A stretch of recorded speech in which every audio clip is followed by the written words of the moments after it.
Good evening. Welcome to the November 24th, 2025 meeting of the Select Board. This open meeting of the Town of Auburn Select Board is being conducted both in person and remotely, consistent with Chapter 107 of the Acts of 2022, which suspends the requirement of the open meeting law to have all meetings in a publicly accessible physical location. Further, all members of public bodies are allowed to participate remotely as long as reasonable public access is afforded so that the public can follow along with the deliberations of the meeting. For the public to join the meeting remotely by telephone, 1-408-650-3123 and access code 235-235-861. Or the public can join via computer at global.gotomeeting.com, join 235-235-861. All supporting materials that have been provided to members of this body are available on the town's website. The public is encouraged to follow along using the posted agenda. And please note that this meeting is being recorded by Auburn Cable Television. Is there anyone else here recording this meeting? All right. So if you are able, please stand for the Pledge of Allegiance. I pledge allegiance to the flag of the United States of America and to the republic for which it stands, one nation, under God, indivisible, with liberty and justice for all. Okay, so first on our agenda is public comments. Do we have anyone signed up? Yeah, I don't think so, but we'll double check. Also, okay, the next thing we're looking at is number 5, presentations and public hearings. So the board will vote on a common victualler license for Sunrise and Subs at 385 Southbridge Street, Auburn, Mass. Is anyone here representing that business? Yes. Come on up then. You can sit in the chair here or just go to the podium, whatever you want. Madam Chair, I'll make a motion to open the public hearing. Second. We have a motion and a second to open the public hearing. All in favor? Aye. Aye. Opposed? No. Okay, can you tell us about your request? Yes, so I'm looking to open a breakfast and sub shop inside of the Auburn Mall. More or less, I guess that's just the main purpose for me requesting the license. Okay. And your name again, sir? Tyler Sullivan.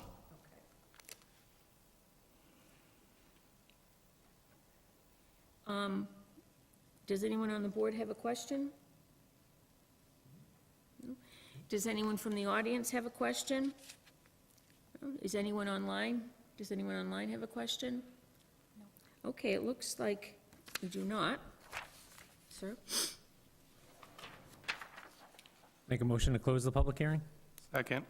We have a motion and a second to close the public hearing. All in favor? Aye. Aye. Opposed? None. All right, and do I hear a motion? Make a motion to approve the common victualler license for Sunrise and Subs at 385 Southbridge Street, Auburn, Mass. 01501, provided that all applicable requirements of the state and town and any of its departments, boards, and commissions have been fulfilled. Said license is subject to all the conditions stated upon it. Failure to comply with any and all the conditions shall invalidate the license and render it null and void, with the conditions of the DCG to be placed upon the license. Second. So we have a motion and a second to approve the license. All in favor? Aye. Aye. Opposed? No. So it's all set. Thank you, sir. Thank you very much. Thank you very much. Good luck. Our next item is a board vote on auto repair license for MC LLC DBA Jiffy Lube, number 884 at 746 Southbridge Street, Auburn, Mass. So we have a representative that's participating remotely. All right, do I hear a motion? Make a motion to open the public hearing. Second. We have a motion and a second to open the public hearing. All in favor? Aye. Opposed? All right, can you tell us about this, sir? Just Hey, good identif- evening. So, Say my your name, name's too. Steve Are you ready for me? Yes, what's your name Okay. first? So, Stephen Derbyshire, Okay, and I'm the Director of Operations for MCLLC DBA Jiffy Lube that we operate in all 6 New England states and also New York. We recently acquired this facility in Auburn back in July. We're been a longstanding existing Jiffy Lube franchisee in New England. And we're not making any changes at all. We're just going to continue the business as it's been done for years there in Auburn. And we're happy to be in town and just here for anything you need. Okay, thank you. Does anyone on the board have questions? I do not. Okay, does anyone in the audience have a question? And does anyone online have a question? Okay, do I hear a motion to close the hearing? I'll make a motion to close the public hearing. Second. All in favor? Aye. Opposed? No. Okay, so that passed. The hearing is closed. I'll make a motion to approve the auto repair license for MC LLC, doing business as Jiffy Lube, number 884, at 746 Southbridge Street, Auburn, Mass. 01501, provided that all applicable requirements of the state and town and any of its departments, boards, and commissions have been fulfilled. Said license is subject to all the conditions stated upon it. Failure to comply with any and all conditions shall invalidate the license and render it null and void, with the conditions of the DCG to be placed upon the license. Second. So I have a motion and a second to approve the license. All in favor? Aye. Aye. Opposed? No. You're all set, sir. Thank you. Okay, thank you very much. You're welcome. Now we have departmental items, 6A, recreation and culture. We have a holiday tree lighting coming up and a vacation camp. So the recreation and culture director, Kristen Pappas, is going to be here. Do you want to come right up to a seat? Thank you. Hi. Doing?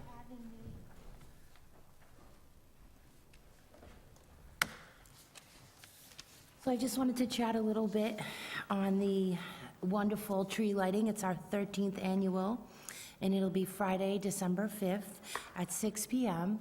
Next to 47 Auburn Street Fire Station Headquarters. And we will have our wonderful town manager with opening remarks, invocation by Pastor Matthew Gies. And then we're waiting to hear back on Senator Moore. We're hoping he can come again. And State Representative Paul Frost will be there to say a few words, along with our Boy Scouts and Girl Scouts. They hand out the songs for people to sing along with, and we're excited about that. We will have the Auburn High School Band, Chorus, and Swanson Road Intermediate Honor Choir, and the Chamber Choir. We're honored to have all of them in attendance. In addition to that, we will have our Dancing Dazzlers. Those are some wonderful dancers that'll dance in our gazebo like they did last year, and that's no cost to the town. They're doing that. They're practicing at the senior center, and we're excited to have them. And then, of course, without further ado, Santa. He will come in by fire truck. We'll enjoy him and the best elf ever, Kayla. She'll come with him, and then we'll lead down the countdown for the tree lighting, and we will offer free hot cocoa, cookies, and coffee, and the cookies will be freshly made from Bay Path. This year, we have a couple additions. We'll have the Friends of the Centennial Committee will have an awareness tent, and then Breeze Sweet Treats will be selling rocket cookies for $5. So we're excited to have a few little additions there. So really excited about that event. We always have our police keeping our streets safe and make sure everybody crosses safely, and we're always grateful for volunteers that come and enjoy serving with us. That sounds terrific. Does anyone have any questions? Have you found a way to control the weather? No, not yet. Dory's pretty good, though, I hear, and Joanna Paquin. She's really good at that. I don't have a question, Madam Chair. I just want to say that I'm looking forward to this event. It's a highlight, I think, for the community each year. So your staff and your team always does a great job. So I'm looking forward to this. And I just want to take this opportunity, since it's semi-related, to since Director Paquin is here to thank you and your staff for getting the Drury Square ready. The wreaths look beautiful. I saw them hanging the lights already. It's a great addition. It's very festive, and it's nice to see, and it helps, in my opinion, build community. So thank you very much to you and your staff.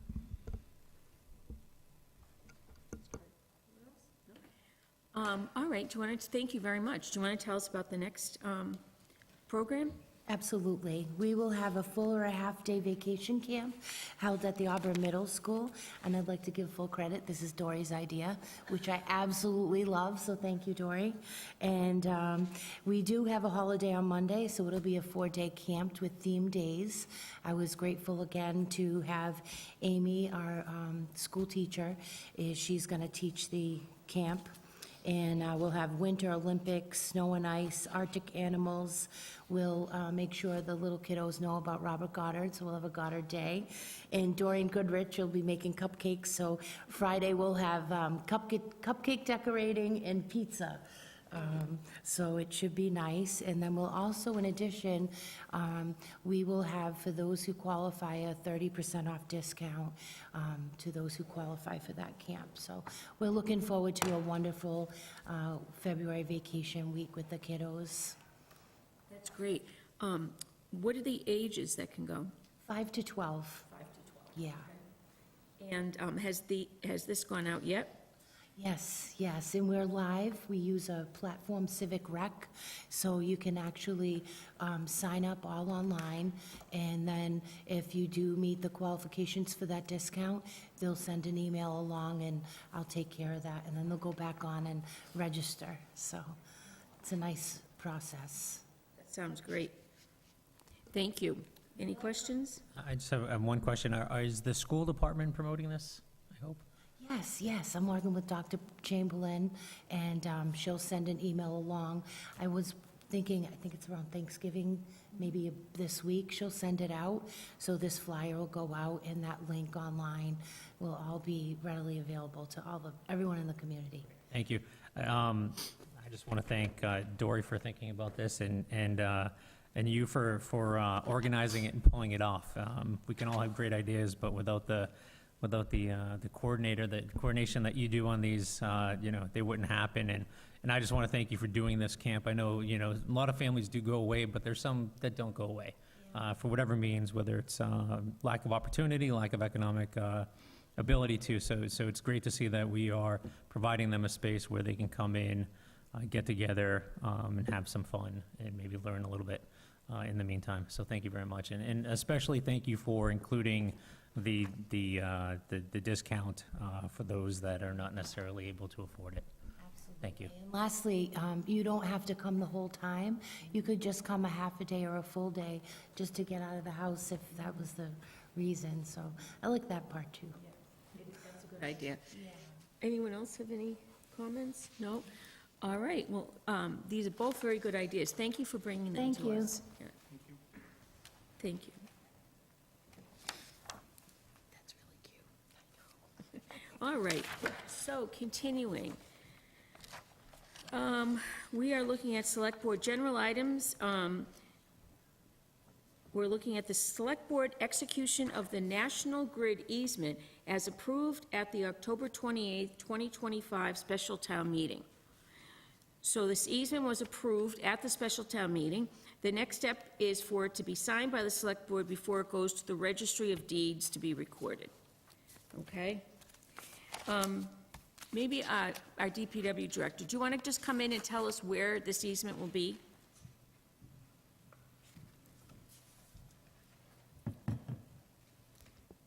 Hi, Joanna. Good evening. Thank you. So this easement is right at the entrance to the fire station on Auburn Street. And there's an existing utility pole there right now, and that pole will be replaced. Okay. Any questions? All right. Do we need we don't need a motion on this? No, it's Just under need the to authority sign of it? town meeting. We Yeah. just need to sign it. Okay. Any idea on when this will happen? I do not. We're kind of tied to the National Grid schedule. Okay. All right, sounds good. Thank you very much for coming to the meeting tonight. and- Thank and you. answering this. Our next item is a request by the Auburn Public Library for board vote to declare surplus property. Is Michael here? I am here for. You're here for I Michael? am. Okay, do you want to tell us? Yes, so if you can see in your booklet, he has presented a letter regarding equipment that is at the Auburn Public Library that's pretty much old, declared surplus, non-usable. I've asked if they could be used in any other way, possible way, whether in the school department or any other department, and they cannot be. I spoke to IT because it's primarily IT items, and they can't use them. So the request is to have it declared surplus so that we can dispose of it. Okay. And I noticed that it's going to be disposed of using the IT-approved technology disposal company. That is correct. So because it's IT-related, we want to make sure that any of the CPUs, everything's wiped out, and all the information is taken care of before they are disposed of. All right, and that's what the disposal company does? Yes. They give us any money for the equipment? They do not. Okay. All right. Madam Chair, if I can just ask one question. Yep. Do we, I know you checked with all the internal departments to make sure that none of them could use the technology, but do we check with like Auburn Youth and Family Services to see if they may have a need for any of this?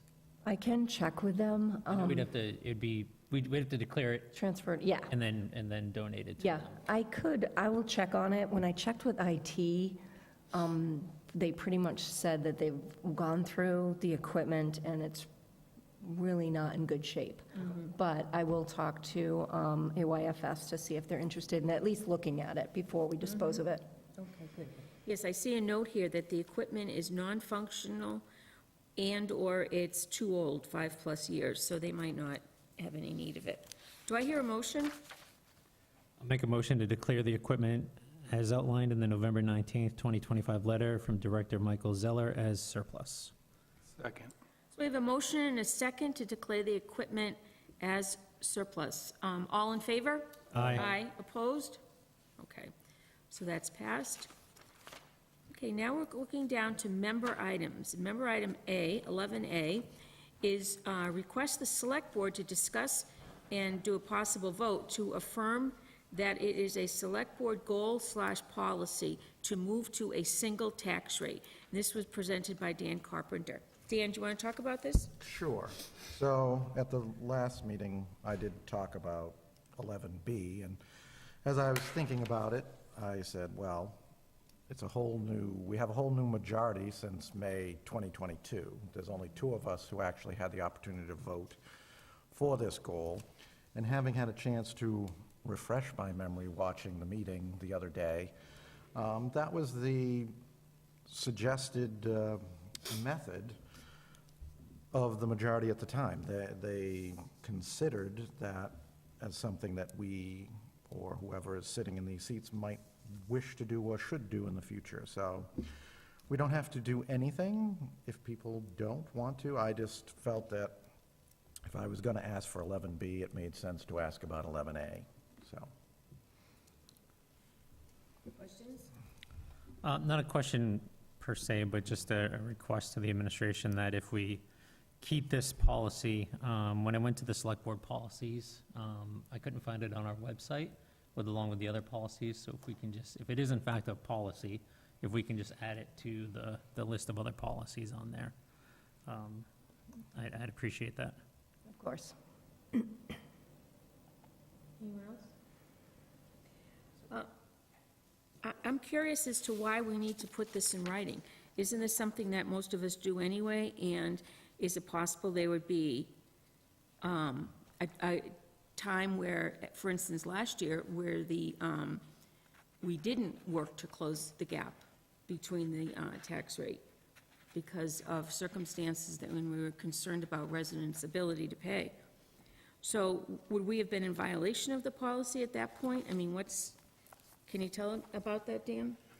I can't, because It's a board policy that was voted on. I was one of the two people who voted against adopting the policy. As the board knows, this is something that I am not in favor of. I don't believe that if you make a living off of a piece of property, you should be treated the same as someone who lives in a home and has no means of offsetting expenses in any way, really. I think that a residential property is fundamentally different, but the majority at the time, mind you, two of them were gone within a matter of months of voting for this policy. So they thought that it was important to have this policy. It was their goal, and it was passed 3-2. And as I said, we don't have to affirm it. We don't have to do anything if people don't want to. I just felt that if I was going to ask the Economic Development Committee, or ask us to ask the Economic Development Committee to do something, that we should at least discuss it, become familiar with the policy. That was voted by our predecessors. Well, not my predecessors, but 3 of your predecessors. So that's really it, just for information purposes. If people are interested in doing something, that's fine. If they're not, you don't have to do anything. So, Madam Chair, if I may, so I'm familiar with the policy. I learned about it going into my first tax classification vote, and wasn't aware of it at the time, but it was mentioned to me because, like Mr. Carpenter, I am skeptical of the economic benefits that a single rate alone has without meaningful economic development support from town administration. However, this was used as well, the board voted this policy, and you should really consider that when you're taking your vote. Fundamentally, I disagree with having this type of policy, simply because I don't believe it is the authority of any board member or any previous board to dictate how a future board or future board member should be voting on issues that come before us.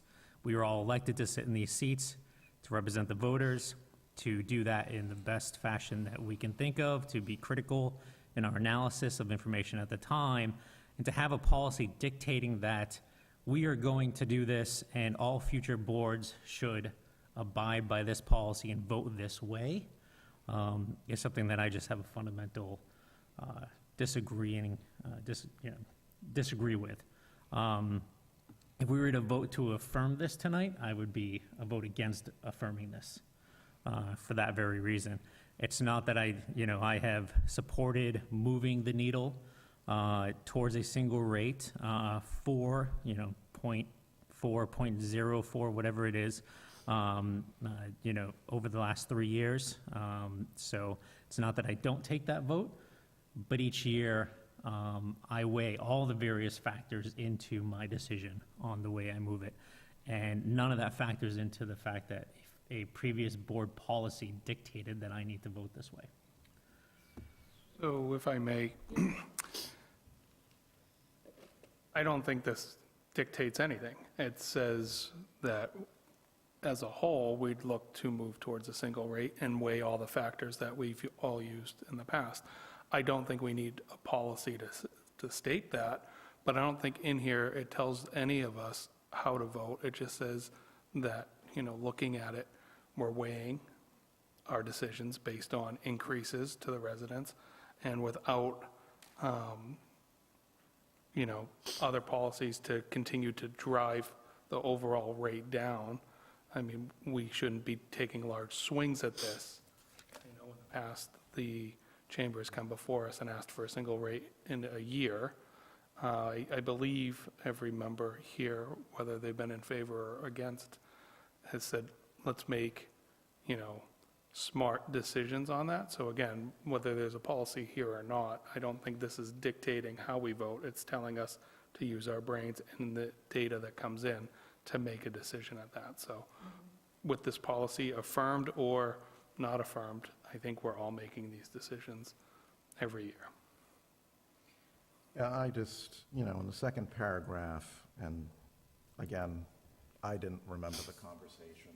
I just happened to rewatch the meeting the other day, and my suggestion at the time, which, again, I didn't even remember, was that this, if we truly believe as a board that there should be a single tax rate, and in the second sentence, it says that we shall seek to make meaningful moves. So it is establishing a goal, a policy, and it is stating that the official policy of this board is to move towards a single tax rate.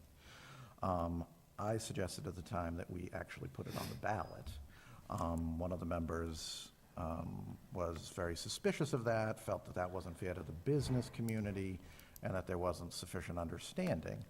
I don't know that I agree with that statement, but he was entitled to that comment, and I took it in the sense that I take all your comments, I listen, and I make up my own mind. To me, this is something that more than 5 people should be making a decision on. If we do believe as a board that this is something that we should be doing, then we should be going to the voters at an annual town election and asking them, do they believe that we should move to a single tax rate? And then we will have the guidance that we need, because I'm sure we've all heard from different people at different times during our service. Some people are very much in favor of it. They see the benefits of employment. They see the generosity our business community gives to so many of the causes that we have in town, and they deserve to be praised for any and all of that. But again, we don't have to affirm it, but if we fail to take an action tonight, this policy is a functioning policy of the board until a board decides one way or the other if they want to continue to do it. But I do feel, again, as a member, that we should not, that this should be affirmed by the board on a periodic basis. And again, 3 of you have been elected since then. Sarah and I are the only 2 people who had a chance to vote on it, so that's the only reason. Yeah, so, Can I ask a question of our town manager, Dory Vecchio? What happens if a board doesn't follow, if the select board doesn't follow a board policy? Is there any action that happens, or? I would have to look into that for you. I feel like there's specifics in this policy that are a little different than most policies, because it talks about when the Auburn High School gets off Right. the debt exclusion and language such as that. So the language of the policy is older. It's older language. It's not something that has been followed. Well, I guess it's hard to say. I can get a legal opinion for you. Yeah. If you could, thank you. Yep. I'd like to say something. I'd like to read part of this policy, too, into the record, just so if someone's listening, they understand what we're talking about. The first part of this policy, the first paragraph is, "The Select Board, as it is constituted as of March 14, 2022, hereby adopts the following policy in regard to tax classification. The board shall seek to move forward toward a single tax rate in a responsible manner so as to not cause sharp increases to the average residential property tax bill." In the second paragraph, further, upon retirement of the Auburn High School debt exclusion, the board shall seek to make a meaningful move towards a single tax rate without increasing the average tax bill as a result of moving on the rate only. And the third paragraph says, further, the Select Board, in recognition of the financial burden of regular tax increases and in a continued effort to mitigate the effects on residents dependent on fixed incomes, resolves to meet annually in November with the town assessor for the purpose of reviewing all tax relief policies currently adopted by the town of Auburn. The aforementioned meeting will include a report from the town assessor on all such policies, as well as any recent and relevant alterations adopted by the General Court of the Commonwealth that would allow for the alterations to town policy. Now, this third paragraph is something that we absolutely do. We meet with the assessor in November before the classification hearing. Todd, you had something to say? yeah, a couple of things. The first is, I wanted the applicability of this policy as somebody who writes policies, ordinances, and regulations for a living, because it says the select board as it's constituted on March 14, 2022, so that implies it only impacts that select board and not future select boards. However, afterwards, it says language like, the board shall seek to move toward a single rate, and the board shall seek to make meaningful move towards a single rate, twice in that language, so to me, this is, in plain English, at the time for that select board on March 14, 2022, it applied to how they were going to vote. But any use of this policy after that board was no longer that board, following, 2 months later after the next election, I think invalidates the policy after that part, because it's no longer the board that's constituted at that point.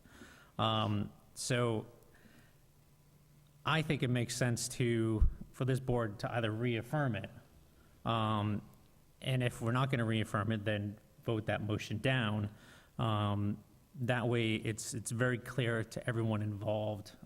I know this has been referenced by the chamber. I know this policy has been referenced by staff to myself over the past 3 years. It's been referenced by citizens and town meeting members in conversations that I've had, whether they agree or disagree with the single rate. So when we're done with our larger discussion, I will make a motion to reaffirm this, because I think all motion should be made in the positive for minutes and clarity purposes. Just so we have an understanding on whether this policy applies to this board as it's currently constituted. All right, so may I make a comment that I believe the Auburn High School debt exclusion was retired for fiscal '25, That's correct. and, which is a year ago, and which would reference the tax classification a year ago. And at that meeting, there was no, the vote was not to move the current tax rate at all. So we're already in so-called violation of this policy. I don't think that we should handicap future boards with this regulation. I mean, I don't think that it's necessary, as Todd said earlier, to tell future boards how to vote. Okay? We can certainly vote it, and we can believe in that we would like to work to a single tax rate, and I think we showed that at the tax classification hearing last month. But I don't think we need this in writing. I don't think we need to make this a policy. So if we're going to take action on this, I think Sarah should be part of that discussion. Yep. So I would be in favor of having a further discussion on that with the full board, just to give, and again, Sarah also voted on this at the initial time. I don't know her actual thoughts on it, but being the makeup of the board tonight, I'd ask that we just delay that. Can I just ask that we, in holding this until the next meeting, that we change the agenda item to be a vote to affirm a select board policy relative to tax classification policy, and we update this language to be the select board as it is constituted as of the date of that meeting, so that we're affirming an actual policy that applies to us and not the board as of March 14, 2022. Just to make it cleaner and clearer on the intention at that time. And then we can hold it until then. So if I may, you want to edit an existing policy I before voting to affirm. If this is in fact a policy, then the policy we should be voting on is a policy that should actually be clearly stated as coming from the board at the time. This is the board as it's constituted on March 14, 2022. Oh, I understand. So I want to clarify that what we will be voting on is an update to this policy that says the board as it's constituted as of December, whatever the date is, 2025. And That's the only change. if we're going to go ahead and edit this, then we shouldn't be talking about debt coming off. We should be talking about impacts to the residents and whether or not, because again, we chose to make a different move, it really should be considered to get the information and not make a large impact to the residential rate while affirming that we have a desire to move closer to a single rate. So if we're talking about a wholesale rewrite, which is what you're asking for, then, Well- I'm just simply asking to update the date. If we're asking for a wholesale rewrite, which is fine, then I see no harm, since we don't think this policy applies to us or should apply to us, in taking a vote to reaffirm it tonight, knowing that a member will bring back, or work with staff to bring back, an updated version of this that will actually come forward for a vote if we want one. Because to me, letting this stand even one more meeting or two more meetings, again, it's a policy that doesn't apply to us.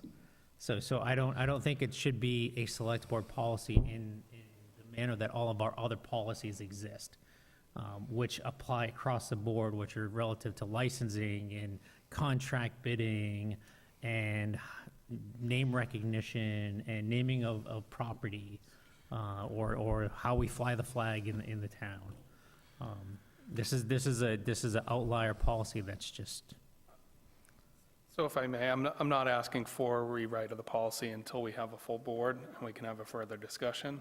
But I was just saying, if there's issues with it, we should be able to discuss that in a rewrite if you're already asking for it to have some edits to it.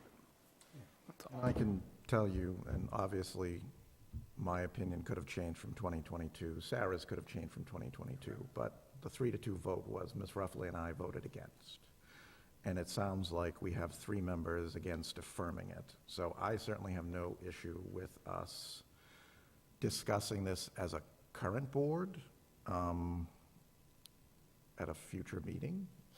But honestly, again, my intent was, and it's not because I disagreed with it at the time, and now it appears that, the votes are on my side of the table. That's not how I operate, but I agree with Mr. Crane. I think it's a problematic policy. It was a problematic policy to adopt, and I know that the board members who crafted it struggled with it.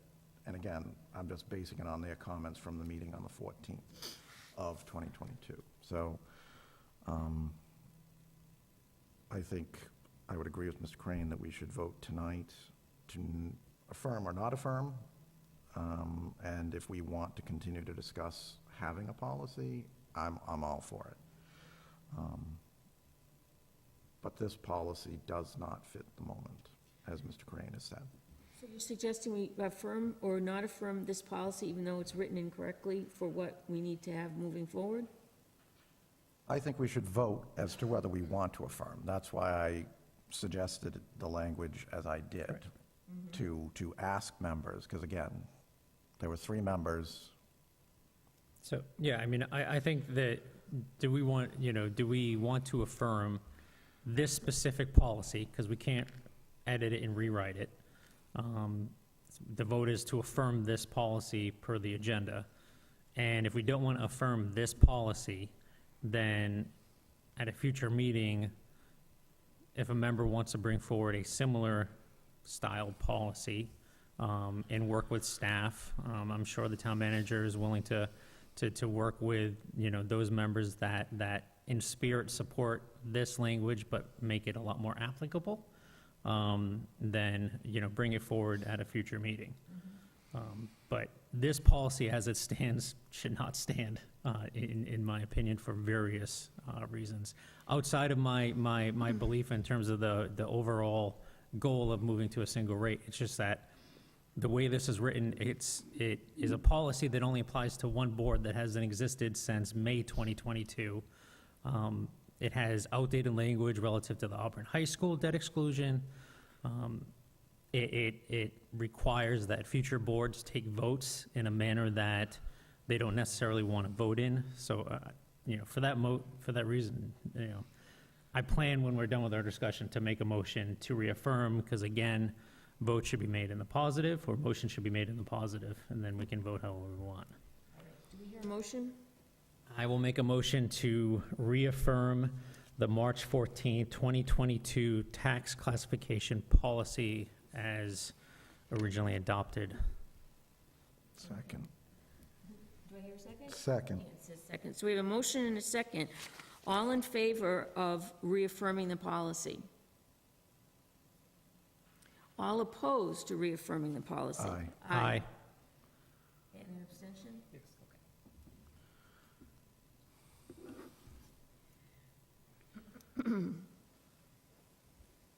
All right, so 11B, another member item, have a discussion and possible vote on requesting that the Economic Development Committee research and develop objective criteria for adjusting the tax factor at the annual tax classification hearing. This is from Dan. Could you tell us about this, Dan?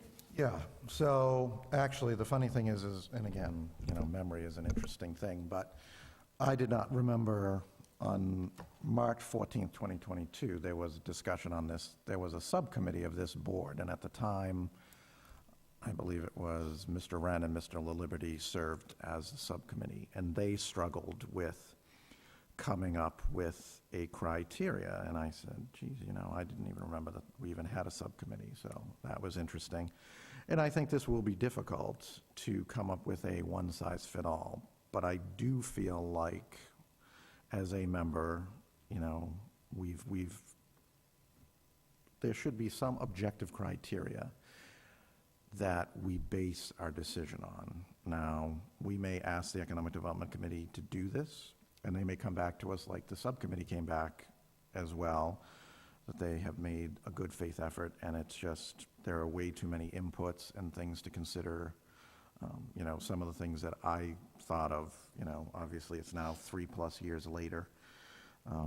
We don't know what the federal administration is going to do as far as continuing support of what we consider to be, standard federal support for activities that most of us have grown up with our entire lives are now in doubt. And again, not making a judgment on that, but, the state administration has been quite open, and I think we all know that the state does not have the means to replace the funds if the federal government does not follow through with what have been considered commitments. There was, in the late 70s, early 80s, there was an idea that the federal government would have sharing of tax revenue, and if you go back to those old reports, you will see the struggle that those boards of selectmen had, in addition to our state decision to adopt Proposition 2.5 in 1980. So as those funds dried up, the town and the services that we could provide at the level or at any level were affected. And we may very well be living in that time in the next few years. So I just feel like, this is a timely article or request to the Economic Development Committee. It is part of an economic development policy, and, we'll see what everybody else thinks. I don't know.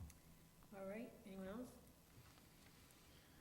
So certainly like to have more information. I don't know what those parameters are, and it says objective, and I don't know what the makeup of that would be, because economic development and supporting residents can conflict, so I don't know what we'll get out of that. I'm supportive of that, but I wouldn't want to say whatever their results are have to influence the board, because again, the board is giving up that right if they make a policy that doesn't allow us to provide information to make a meaningful impact, or however each member chooses at that point. But to me, I am a firm believer in a rate that is favorable to, or similar for all parties, will impact the overall rate and bring it down. I know not everyone wants to wait to see that develop, and of course, there's a lot of different factors.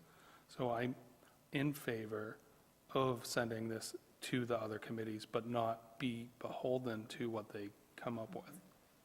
Yeah, and the intent is not to handcuff us. I think it's to request someone other than us take a look at this. And I do think we can all objectively agree that more employment in our businesses is what we all hope for. Success of our businesses in this community is what we all want. And I think we all benefit from the businesses. Other towns don't have as many conveniences as we do. You know, within a very small distance, we have 3, outside of the town of Shrewsbury, I don't know how many towns have 3 shopping, grocery shopping facilities, and actually 4 if you count BJ's, which obviously is a membership situation, but nonetheless is a grocery store of some sort. We also have medical facilities in town. We have the urgent care. We also have a much expanded Reliant at the Auburn Mall. We have a mall with the outside of Millbury, which does not have a mall, but has a shopping center. No other town around us has that ability. We have multiple banks. Many towns don't have that.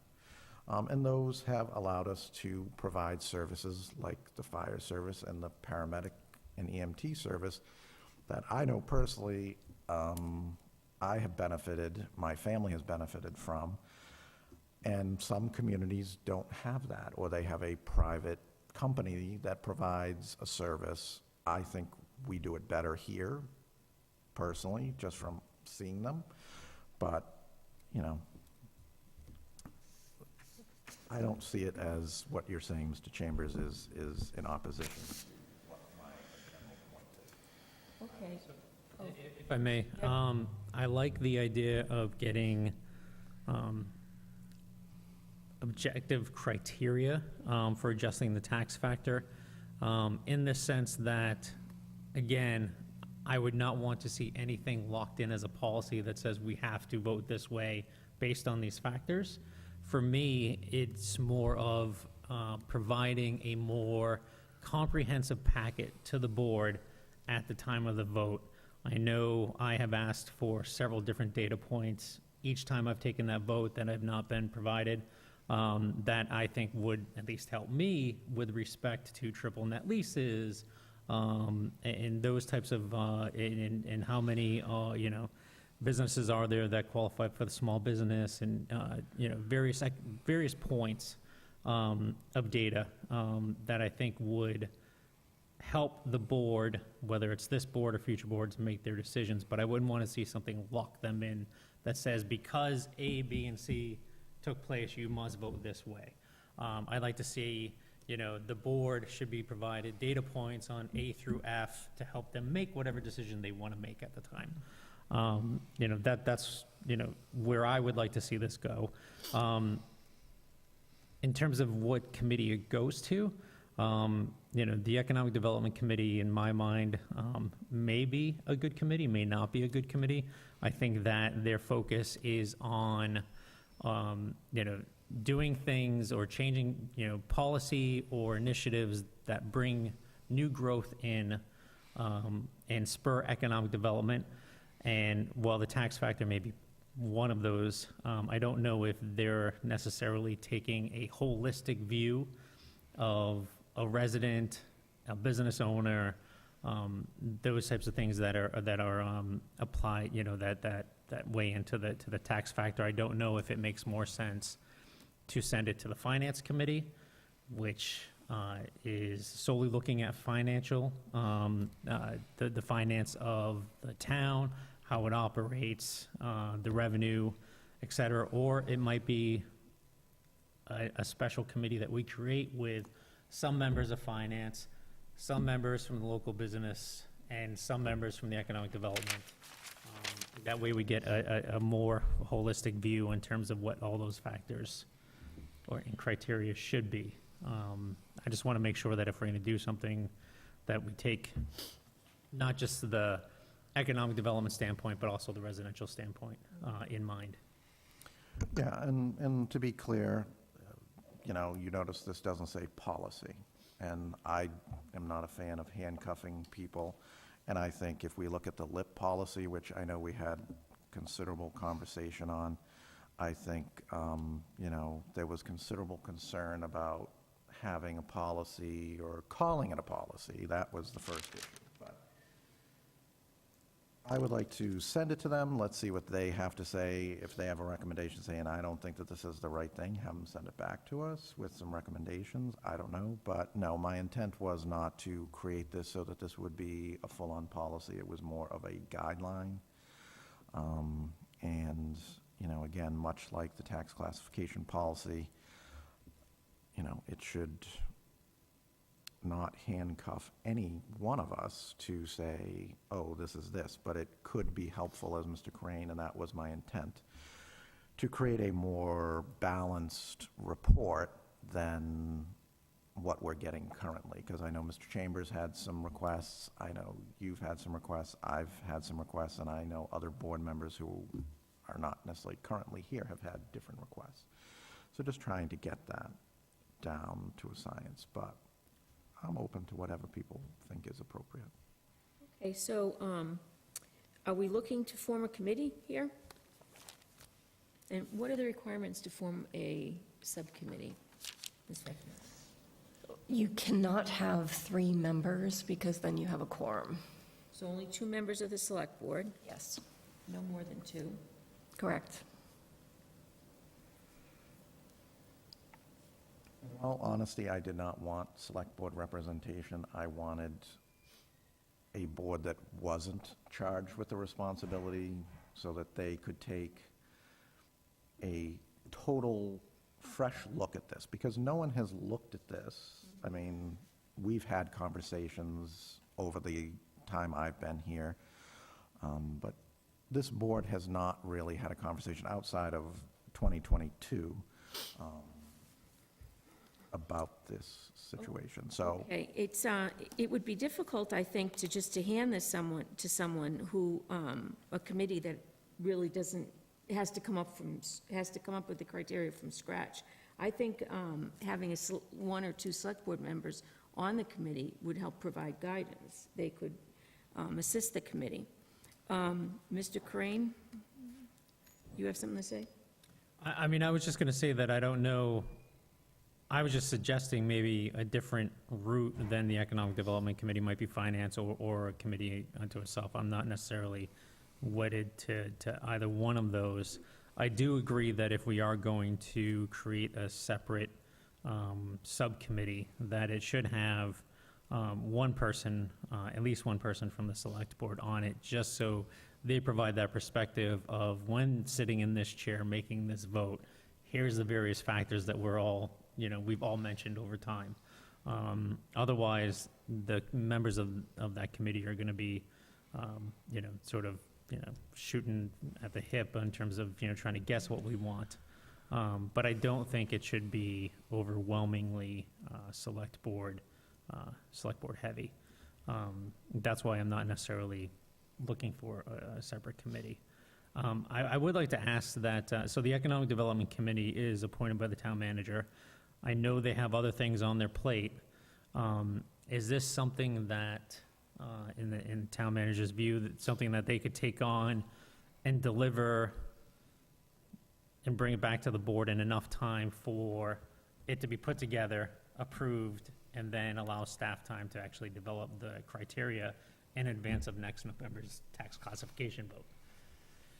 I know we just handed them a big lift with the EDIC. EDIC, yep. Through the chair, I think the Economic Development Committee, I think they would welcome the opportunity to look, and I don't want to speak for them, but to look into this in addition to the EDIC. And as you know, you do it often yourself. You deal with more than one area when you have meetings, and I think that we could forward this to them under the assistant town manager and see what their thought processes are, see what other municipalities do. Sometimes you don't have to reinvent the wheel. Sometimes you can find guidelines like this or criteria that can be established from other municipalities. So I would recommend forwarding it to them as recommended in this item, and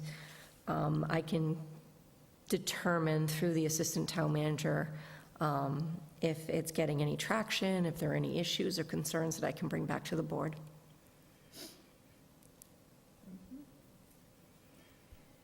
Okay, so that sounds like a good idea.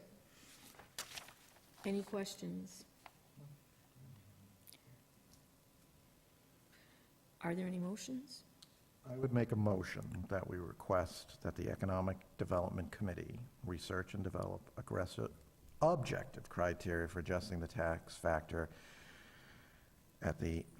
for the annual town tax classification hearing. I can't speak tonight. And that they report back to us by February of any issues or concerns that they have with taking on this project, or suggestions on how to improve the project itself. So February 2026? Yeah. Is that enough time? Well, I think that's not, they don't have to produce it by then, it's whether I'm they just saying, think report that back there's an to us issue or if not, they look can. at it. So what I'm hearing from members and from the manager is this could be a good fit, this may not be a good fit. So I'd just like to give them an opportunity and a target for February to report back to us if they see any stumbling blocks, or if they feel honestly in their opinion that a working group would be better, they need further resources, or there might be other, there might be a reason why they want a working group, as Mr. Crane has outlined, have more voices from different backgrounds type of thing. So that's not you got to give us the criteria by February, just a report back if you have any issues. That's the intent of my request. So we have a motion, do we have a second? Second. Okay, all in favor of the motion? Aye. Opposed? All right, so we'll send the request to the Economic Development Committee. Okay? All right, next to last item, 11C, a discussion and possible vote on creating a subcommittee to develop a new town manager's review process. This is put in by Dan. Dan, you want to talk about it? Yeah, so this is, again, we don't have to form a subcommittee. It was just a shot in the dark, but we are about halfway through Ms. Vecchio's term, first year, shall we say. And we did say, as part of the negotiating process, that we wanted to work with her, as we did with Ms. Jacobson, and I believe Mr. Kazanovich just said, hey, let's go with the same process. But I do know certain members did not love the policy or the new thing that we developed, I forget when. Lionel was still on the board at the time. So just really trying to get a conversation started and make sure that we have something so that we're not here in July saying we don't have a form, or we use a form that members are unhappy with. Okay. All right, any comments, anyone? Any volunteers to be on a committee? I would just say that I'm certainly in favor of forming a subcommittee to develop a new process in review. I'm one of those people that really hated that form and that scoring criteria, and thought that it left a lot to be desired. I would like to serve on the subcommittee if it's going to be formed, although if there's other members that really, really want to do it, I'm fine. But it's something that I'm interested in, and I'm, one of the critics of the current one, so I might as well step up and volunteer. Thank you. Anyone else like to be on the committee? I was on the last committee, and you guys didn't like that one, so I shouldn't volunteer. I can volunteer to be on it also. All right, so we're just looking at the two of us figuring this out. Do we have any motions needed? We do need to vote to make this. I'll- I'm sorry. Yeah, no, I'll make a motion that we vote to form a subcommittee to develop the town manager review process, or a new town manager review process, and I would include Mr. Crane and Ms. Kavanaugh as members of that subcommittee. I will second it, but just ask that you include in your motion that it is collaborating with the manager to develop a review process, a new review process. And As amended. can I just recommend that you add a timeline on there as well, similar to the economic development one, just so we know when you want it delivered by? March 2026. I think, so that we can That's a good discuss it. Right, yeah, no, and exactly, that's what I wanted to. If you're By, willing to do that, by March 2026, how about the second meeting or in the 20? second meeting of March. I'm happy to second that. So we have a motion and a second to form the subcommittee. All in favor? Aye. Opposed? Okay, so moved. And Madam Chair, if I can just mention something for the next meeting. Yep. I'll be putting this under. We are coming up on December, and there are two items that I just want to mention that I would like the board to consider. At our first meeting in January, open the annual town meeting warrant, so I would like us to vote on that and have a timeline so that we're not up against it, and having to reopen it as we did in a prior year. And we're also coming up on the volunteer appreciation event, which is held in April. I know there was some sensitivity to having it in April. We did have it in the fall at one point. There's really no perfect time, but just to see if anybody wants to take that on. I know I've had the privilege of doing it for a number of years, but I just want to get that on the book so that we can start planning for it after the holidays, because it does involve some notification to members past and present, and securing rooms and caterers and all that happy stuff. So that's for the next meeting. The next meeting has a pretty full agenda, but we should be able to get that in. And may I ask, Dora, can you provide us with the usual timetable that we use? Like, for instance, for this year's annual town meeting, what timetable did we use? Just so we know how much earlier your date you're requesting to open it. And it would be the first meeting, and then obviously, we really just need to know the end date from town manager. And the good news is the annual town, we already know what the date is. So we, unlike special town meeting, where Okay, it moves a bit. all right. So we have no minutes. Do I hear a motion to adjourn? So moved. Seconded. We have a motion and a second to adjourn. All in favor? Aye. Opposed? No, okay.